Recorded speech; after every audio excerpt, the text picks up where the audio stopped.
Hi, everyone, and welcome to this week's NewsNow podcast. I would like to welcome Joanne McLaren, who has ventured to our office from the outskirts of West Lincoln. Are you in Smithville or Caister? Caister. And she's been very busy. I'm not quite sure for how long, but she has written a book based on West Lincoln veterans. And maybe just start with some background on what motivated you to do a book on that topic, first of all. Like I say, I did a project a few years ago for a church locally. Didn't know who the veterans were, and I was able to research it for them. I didn't do any of the writing for them. They chose what they wanted to put in their book, but I was able to do the research. And it was a case they didn't know who these people were. Sure. Had you ever done anything like that before? I've done family research for 30 or 40 years. Mm-hmm. So for my own family and, sure. and a few for friends a little bit. Yep. Ancestry stuff? Ancestry stuff. Mm-hmm. And so veterans, no, but I've always been interested in them. Interested in their stories a little bit. Yeah. And there's a lot of interesting stories. Right. Finding out where they were in the war. I have an uncle and I had my grandfather, and neither would talk about it, and you just wanted to know, where were you? Were you in these battles or whatever? And I've been able to find out my grandfather's after he passed. My uncle is still with me. Mm-hmm. And we have. So what was their background then? Like maybe just to give an example of what it was that you found out. My grandfather was with the 19th Battalion, and they were at Vimy. And I'm not sure if he was. He may have been in the hospital with bronchitis at the time, but he rejoined his unit. My uncle was in France, Germany, and Holland. And he was over for about 4 or 5 years. And he was very briefly a prisoner of war and escaped. And after the war, he was stationed in Holland for 6 months before he could get time to come home. And he often talked about being in Holland, how good the people were.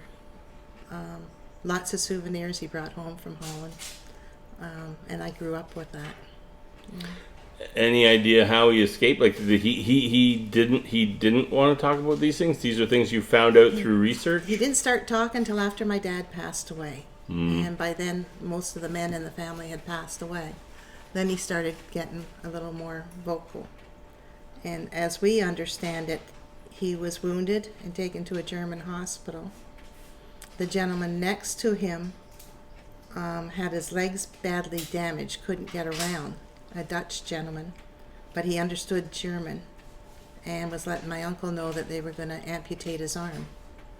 And this Dutch gentleman knew a certain door was unlocked because the staff used it to go out smoking, and basically told my uncle how he could escape, and he did, and got back to his unit. Wow. So, and did his arm need to be amputated? No, he's still got it. You can knock on it. I don't know what's in there. You can knock on it as hard as can be. Still there. He's still there, and he's still going at 106. That's amazing. So, wow. we're, And where is he? Is he like? Is your family local to this area historically, or? Hamilton, East Hamilton, Stony Creek, that area. Yep. So you're finding out your own history along the way here. In a way, he's an uncle by marriage. Yeah, but yeah, it's the connection is connection, I suppose. I remember my aunt talking about when he was overseas, and people just don't, like, when you mention being there for years. I find people these days just don't relate to that in any way. No, it was years. They kind of know war and battle and conflict from what they see on TV anymore, and if they have family in the military, I'm sure they feel and see those things. No communication at times. You don't know where they are, unless they could send a letter home. My uncle, when he was going overseas, sent a letter to my aunt just to say that by this time tomorrow I'll be having tea with my sister. He only had one sister, and she'd gone back they were from England originally, she'd gone back to England. Mm-hmm. So she knew that he was on his way to England, but that's all she knew. Yep. So How did you get to take on such a big project from, just having a bit of background and doing some of your own sort of family history? That's beyond that. That's a large scope. fools rush in sometimes. Yeah, you're halfway done before you realize what you're in for. That's right. Yeah, the historical societies were all looking at a project and what they could do and what they wanted to do. So each group has done it their own way. We're a small group in Smithville. There aren't too many of us volunteering. I liked the idea, but I liked the idea of finding out about them, and I didn't know what I could find, and it just kind of grew. I've chosen to do it as a story on each man. I'd like to know more about him, not just the statistics. Mm-hmm. Others have chosen to keep it in chart form, and others have decided not to do it. It was too much, or they didn't want to do it. So I more or less took this on with the Smithville Archives blessing, and or West Lincoln Archives blessing, Mm-hmm. and have worked on it and done the research. And So, how long? Like, when did you start? About about 1915. We were a little late getting started. No, you started. You started researching it. 2015. So All right. 2015. So about 6 years, About 6 beginning years. to today. Yes. Okay. It's a slow process for me. I don't have good internet. I don't subscribe to Ancestry. So what was your research process? Going to the libraries, and 2 hours a day kind of thing is about your Microfilm limit. and such? No, it's all online. Okay. Through the websites. But for the first year or two, West Lincoln had Ancestry Library Edition. And then there was a change up there, and they've decided not to carry it in their community. So I'm very thankful to the Grimsby Library and the Beamsville Library for allowing me to use their computers and the time to get the information that I needed. They have chosen to keep the Ancestry Library That Edition. membership program, yeah. Neat. And that was one of my biggest sources, was being able to research there. Also, other areas like Find My Grave, and even going in birth, death, marriage. Sometimes Yeah. that kind of thing. So the libraries were a big deal. Come COVID, libraries shut down. It slowed me down quite a bit. I'm sure it slowed everything down. So I heard you saying before we started, about some of the sort of historical names that you came across. Mm-hmm. Because I also want to ask you if there's any, stories or anecdotes about any of the individuals in particular that, either surprised or impressed you in different ways. I'm sure, like you saw some interesting information along the way, but maybe just to encapsulate some of that. They're not all bad stories. Some are good. They came home, had good, occupations and industry, business, and politics. And then others were the stories right on the lines. One fella got injured very badly at Vimy, and I wondered about putting that in or not, but I did. And they patched him up, and he went back to Passchendaele, and he was killed at Passchendaele. For those, if they know the war, they were two of the biggest battles. Mm-hmm. And I put it in because I felt it showed he was in the thick of it. He was in the thick of it. Mm-hmm. Other ones, one poor gentleman ended up having his leg amputated 3 times. I don't know how anybody goes through that, but you go through what you have to go through, I guess. But he came home and married and had a family and carried on. There are many stories like that with disabilities, but they still married and had families and got back to work. And some of them are even after the fact. But I was just speaking to a friend today, and one fella passed away about 1927 or 1929 from tin can poisoning.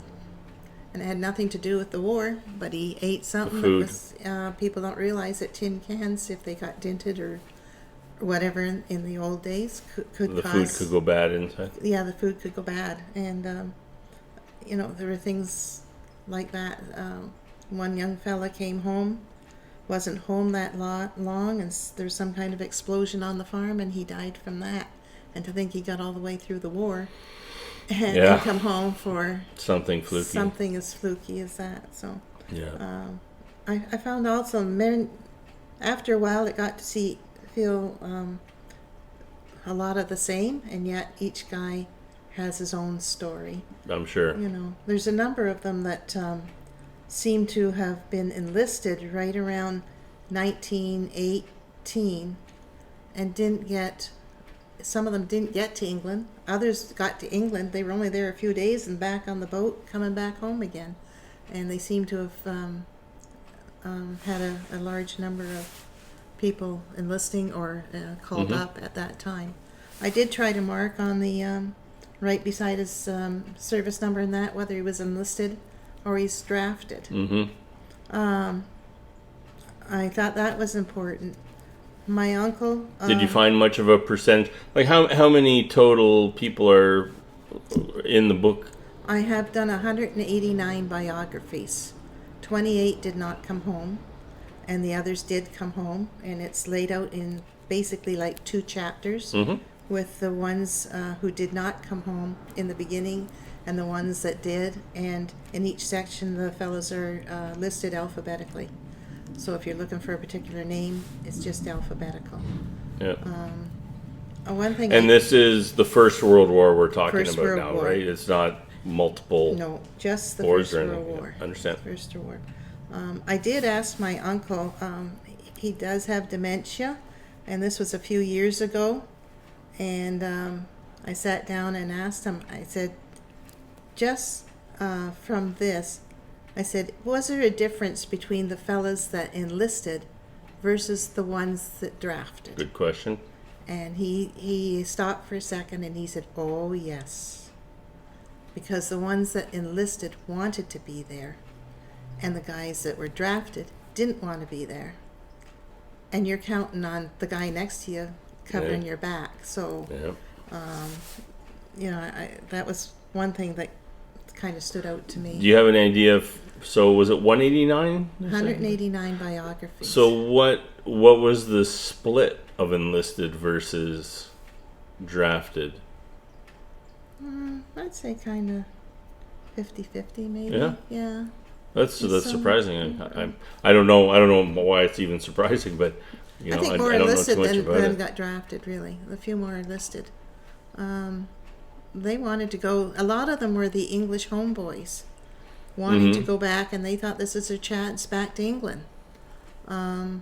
Others just wanted to fight for what they thought was right, and some wanted to go and get it over with. Yeah. Kind of thing. But Understand. the English boys thought was their trip home. Even if they ended up in France, it's only 18 miles across to England. A little closer than Smithville. And and it'd be over with in 3 months. Like, Yeah. you know, Yeah, well. you know, didn't happen. No. Didn't happen. But That's why I say when you think about somebody being away for years at a time, you know, even now they rotate the military through. You have your different tours. There's 3 a years. sort of a process to it now. But boy, to be gone for years at a time is... What did surprise me, if the family was in England, sometimes the fellows could get leave to go home for a funeral. From France to England, even though the war was on, they could go home for a funeral and come back. That kind of surprised me, and they do get leaves while they're in the army. Some of them had leaves, and some was in France, some was in England. But they did get time off as such. To a certain degree. Was there anyone that you came across in the research that, you know, was, you know, highly decorated or had done something sort of really unique or particularly brave? Or, you know, for my money, they're all brave, don't get me wrong on that. But Someone that might have been cited for, a commendation of some sort that was, that you thought was unique? Can't think of. There's only one that comes to mind, and he's in the First World War, but he's also in the Second World War. I think his name was Johnson. But he was, I can't remember his story. It's something like with Yugoslavia or something like that, and it was more Second World War that they thought a lot of him. That's the one that stood out the most. There's a Mr. Shepherd. He was in the First World War and the Second World War. He was an officer. And his family, his sons were in the war, in the Second World War. Many of them, their sons ended up going into the Second World War. And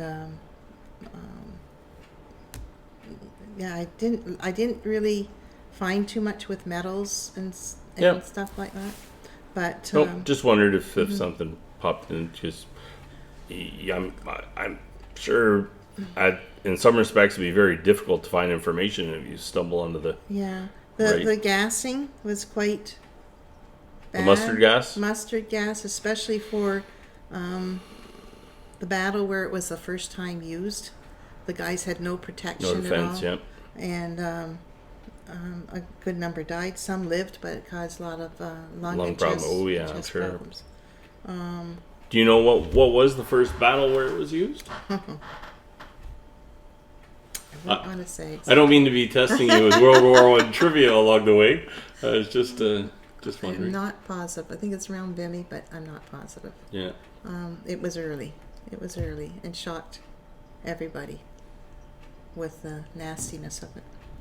I in 2012, I was on a trip that went through Vimy and Ypres. And I remember them talking about the mustard gas in a battle at Ypres. And that's why I don't know it. It was early on.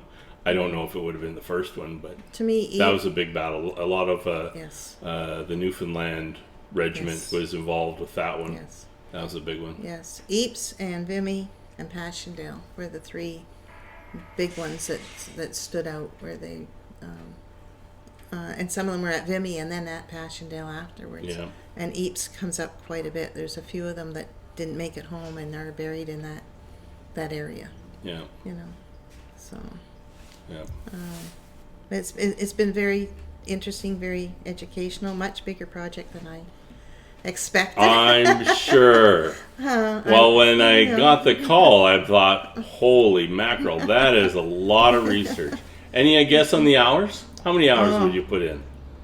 I couldn't guess. Just ballpark it. In a normal week. Just kind of build it that way. Some days it was 8 hours and couldn't sleep up at night working on it, that kind of thing. That's a long day. A long day, How many days a week? Any chance I got to work on it, Wow. Whenever it, sometimes I think of something and I got to look it up right now, kind of thing. Be in the bonnet, and check it out. And the hardest part was finding the right man with the names.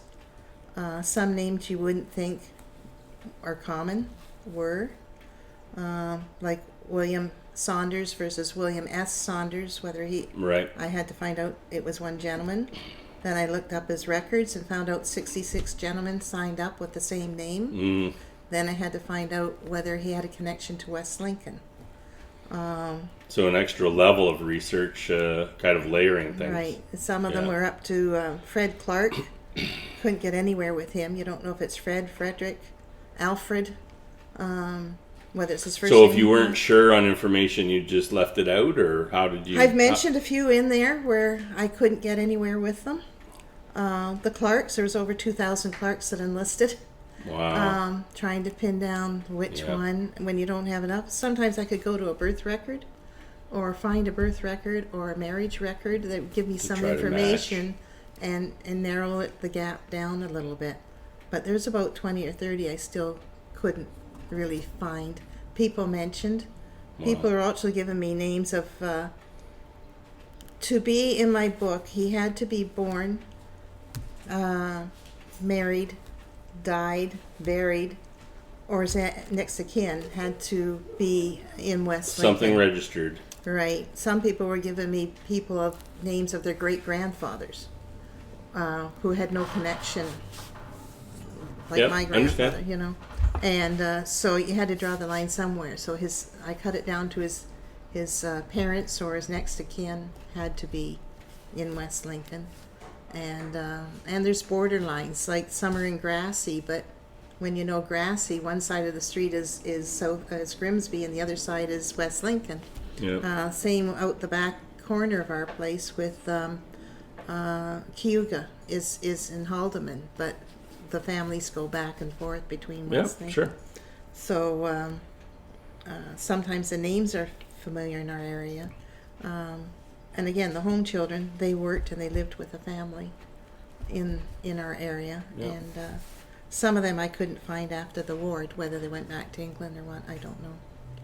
Well, it's amazing that you put in that kind of effort, and I sure hope people appreciate. Like that's quite possibly the only kick at the can that'll ever take place with that kind of level or depth of research, and the community, I think, owes you a big debt of gratitude for that. Thank you. I just wanted them to be known. There's no. Well, I see you've got the little forget-me-not at the bottom of the front cover. Yes. What made you think of that, or think to include that? That was a gift from a very special friend of mine. I was going with the poppy, and the color of the poppy put the cost of the book up way too much. But I also found out it was copyrighted by the Legion, and I think it's the government. Any poppy? Any poppy. Really? Yes. Wow. So, and I'm not that Well, I like that. That's. Thank you. I'm not that well versed in it, and in talking to my friend who's also done genealogy with me for years, she kind of commented about the forget-me-not, and we liked it right away. So, Yeah, it's different and it's nice. It is, and that's what the book was about, not forgetting these guys that went over and did a great job. So, and this is a local fella from Smithville, right on the front cover. Nice. So some information on the book.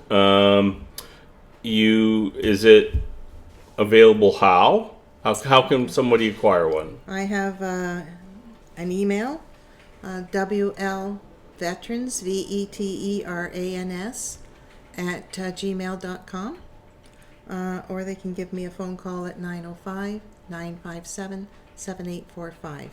Okay. If I'm not in, there's a answering machine that'll... So they don't have them at the archives at the train station or anything of that nature? There are a few books at the archives, and also I can meet somebody there if we're open on Tuesdays and Wednesdays. Okay. And I can meet them there if that's more convenient. Okay. So that's the only other location in town. If somebody happens to be in town, and they could stop by. So, sorry, when was it open again? Tuesdays and Wednesdays from 10 till 4. 10 to 4, 2 days a week. Okay. Or you mentioned the phone or email. They could email you and just arrange to pick up, or do you mail them out, or? I can mail them out. Shipping is extra, of course. Sure. But yes, I've looked into the postage, and we can mail them out. Well, that's great.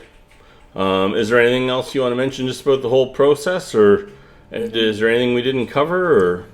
I think we pretty well covered it all. Well, that's great. It's been a challenge, but I've enjoyed it very That's much. a big, big challenge. Each step has been a learning experience for sure. I've never written. I've written one page for a library. Yep. An archives actually. Nothing I've really got paid for. Nothing. Nothing like that. It's totally unprofessional, and I've just been learning all the way along. Yeah. Well, they should. Every school should have a couple of copies of that. Like it's that's on my list. Super important that you know any way you can educate people, not just kids either, but just into what how we got to today and what people did to achieve that as a when these fellas came back thing. They didn't stay local. They went right across Canada. A lot of them were homestead farming in Saskatchewan, One was a professor in British Columbia. One was a lawyer in Calgary. So, and they also went down east and into Quebec. So, it is a Canadian story too, not just local. Yep. You know. That's neat.